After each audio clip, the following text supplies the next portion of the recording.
celebrating the 20th anniversary of the Edwards College. We have every single department and program, all our institutes and centers represented today. We found that there was a really huge need to kind of reintroduce these collections. Everything from the humanities, the social sciences, the fine performing arts. It is a true showcase. Nobody is picture perfect. The Edwards College has always had its outreach into the community through performances and exhibits, and so this is a natural extension of the spirit of this place.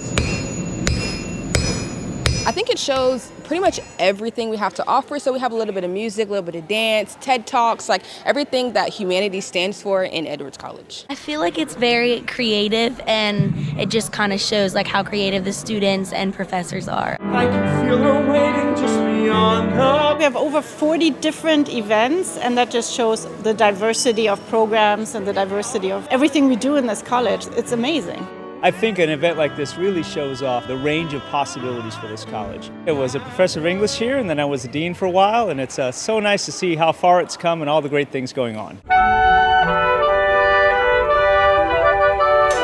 20 years ago, Robin Edwards and her husband Thomas gave the money and endowed this college, and we're really celebrating that legacy this entire year. And the amazing thing is that this college really grew from a very small college where all programs departments were in this very building, and now we're all over campus. We tripled the number of majors, we more than tripled the number of faculty in only 20 years. And a lot has changed, and we're going to discuss some of that change. 20 years of great performances, of great thinking, of great conversation. I think it's nice that we honor our milestones. The ability to show the students the different ways that they can explore knowledge is exciting. We're jam-packed with events all day. To me, it's kind of cool seeing my peers being able to be a part of this. It's like just yesterday we were freshmen trying to figure out what we're doing, and now we're like excelling at our craft. We're excelling, we're succeeding, we're breaking norms. It's exciting, it's very rewarding.